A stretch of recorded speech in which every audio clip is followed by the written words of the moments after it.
happy What Should I Do Wednesday. I hope you guys are having a fantastic Wednesday. I know I am. It's a beautiful day outside. And yes, let's talk about the elephant in the room. Let's just say Night Terrors 1, Rachel 0. This is one of those unfortunate things about having those nasty little things called night terrors, but don't fret, I'm fine. Nothing is broken, nothing is destroyed, it's just sprained pretty good and it doesn't feel the best, but I will be fine. I am not really that worried about it and it's not gonna bring me down. Okay, thanks, bye. Nice try. But we're not here to talk about my inability to control my body during a nightmare or a night terror or the fact that it's beautiful outside. We are here to talk about What Should I Do Wednesday, where I answer all of your general paranormal related questions that you ask me all up on the Facebook page. And I am excited to do so, even though I'm tired. If I'm a little spacey, forgive me. I'm on a pretty good painkiller, but I have to be to even think about getting through this day. But I am going to do it. And if I'm a little loopy, you all have my permission to laugh at my expense. It is completely fine. If you can't laugh at yourself, life ain't worth living. So I am going to laugh at myself right along with you guys. But we're going to get started with What Should I Do Wednesday so that I can get this video to you guys before like midnight, right? Right. Our first question is from, or actually our first couple of questions actually, is from Ronnie Joe Reeser. Nailed it? Failed it? You let me know. And his first question is, are curses real and can they fill your life with unhappiness? I personally believe that there is an ability to put curses on people. It's possible. It happens. I think that you also have the ability to get rid of them if you're around the right people or if you use the right outlet to do so. And I think they can cause turmoil in your life. I think that a lot of things can happen and it can be a bad situation for you and anyone else involved. And so, yeah, I think for sure that they're real and that they can happen. Luckily enough, I've never had anybody put one on me as of yet, at least that I know about. I've never had enough misfortune in my life to go, gosh, I'm just cursed today. But I do believe they are real. I do believe that people can do some pretty nasty things. I think the supernatural, and it goes back to just believing in the paranormal and the unexplainable. There are some people who can be cray-cray. Let me tell you, they can be cray-cray cuckoo for Cocoa Puffs. And with that comes some not nice things. So yeah, for sure, I think that curses can be real, and I think that if you have one put on you, I think that you have the ability to get rid of it. And you just need to do that the best way that you know how and with the right outlet to do so. So yeah, very good question. Thank you very much. And I really like this next one, actually. His next question is, how do you rid yourself of your inner demons? Inner demons are nasty. They are nasty little buggers. I think that you have to live for yourself each and every single day. I think that you have to make it a point to live for your own happiness. If you are living for the happiness of others all the time, you forget who you are. You have to constantly remind yourself of your happiness. I've had to learn that a lot in the last probably few months. And I've had to make some choices in my own life that have caused me to look inside myself and really say, what's best for me? What's best for my little girls? What's best for my happiness? And so I think that's the first step to ridding you of any sort of inner demon that you may have, is to take a real big step back and look at what caused those inner demons in the first place, what's causing you to harbor those emotions and those feelings, and maybe ridding that of your life in whatever way that you need to. I know that it's not an easy thing, it's not painless, it's not okay, you've got to look at the bigger picture. Sometimes the most difficult decisions are what are going to make you the happiest in the long run. And even though you can't plan your future, you have to think about yourself in the sense of, am I happy where I'm at? Am I happy with my life? Or am I not happy with my life and I'm going to have to make some people upset or make some people mad to make the decisions that I need to make for my own happiness and the happiness of the ones that are important to me?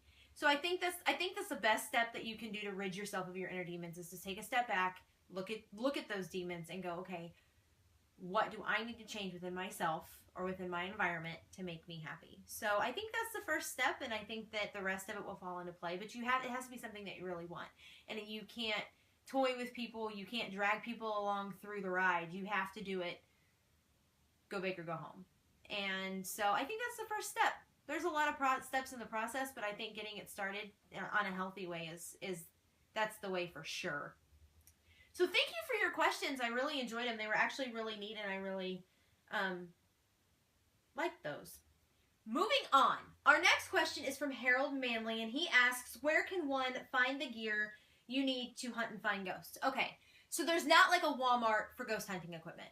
There's 1,005 websites that you can go to. You can buy stuff off Amazon. You can buy things from several different outlets. But I always say, when you're just getting started in the paranormal world, when you don't really have any experience in what you're doing, and you're just kind of going to go investigate this haunted place down the street because you hear bumps and clunks every time you drive by it, and you kind of want to get your hands on it and get in there and see what's going on, the best thing to do is take your smartphone. Take like your iPhone or your Galaxy or something like that, anything with a camera on it, or take a video recorder or a camcorder and a freaking digital recorder and have a good time, because spirits are going to be attracted to anything with energy. They're going to be attracted to you if they're there and if they want to make contact with you. And so if you are just wanting to get evidence for the sake of getting evidence, don't spend like $1 bajillion to do so, when you can literally do it with like your cell phone or your video camera or, your digital recorder or anything like that. You have the ability to capture paranormal evidence already with just the equipment you have. Now, if it's something that you become passionate about, you can, of course, start doing your research on where to find bigger and better equipment. Like I always say, we're not the GAC. We don't have Bill Chappell. So I think the best thing to do is just take what you have, or start very cheap, or as cheap as possible, and go have fun, because there is no sense of you spending $1 bajillion to go on one investigation to find out that you are scared to death and you never want to do it again, and now you've been out all this money and you have all this equipment that you're never going to use again, and you don't know how to use it anyway. So just be smart and be simple, and don't go, like I said, like balls to the wall on your first investigation, because you may do this and then absolutely hate it. So simple camera, digital recorder, be safe and have a good time. That's my PSA for the day. But thank you for your question. I really enjoyed it. Our last one is from one of my favorite people, Miss Bobby Ann Merritt. Hi, Bobby. And her question is, do you believe in the bewitching hour or 3 a.m.? I do. I believe that something happens at 3 a.m. I don't know exactly what. I know that people say, well, that's when the dead start talking. I went on the record saying before that I think the dead talk when the dead want to talk. But I do believe that 3 a.m. is something. It's significant in the sense that the world is quiet at 3 a.m. The world is in a state of peace. Kind of everybody's asleep. The world is quiet. There's not a lot of hustle and bustle going out. You can hear silence in almost every aspect of your life. You maybe have a few passing cars or whatever, but for the most part the world is silent. And I think that gives spirits the time to make their voices heard. I've said before, chaos is chaos, life is life, and things happen during the day. They can't always be heard, so they use those hours of silence at night to make themselves known. So yeah, I believe, you hear the significance of 3 a.m. used a lot. I think that is a prime time for spirits to be able to go, okay, here's our chance, here's our time, now or never. And so I do believe that activity can pick up around that hour. I think that there's a time that paranormal activity can happen whenever. But I do believe that there's a significance there. I see the connection. Like I said, it's quiet. The world has stopped. And like I said, I think since the world has stopped, the spirit world kind of sees that as prime time for their stories to be told and for them to actually be listened to and their presence felt. And so, yeah, I think that there's a significance there, and I think that it kind of opens a doorway a little bit at that hour. So, very good question. I like it.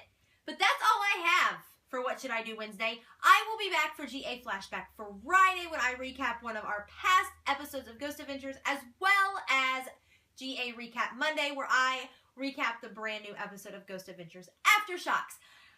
I hope that you guys have a wonderful rest of your Wednesday. I'm going to rest and relax and get a little bit of homework done and enjoy the sunshine.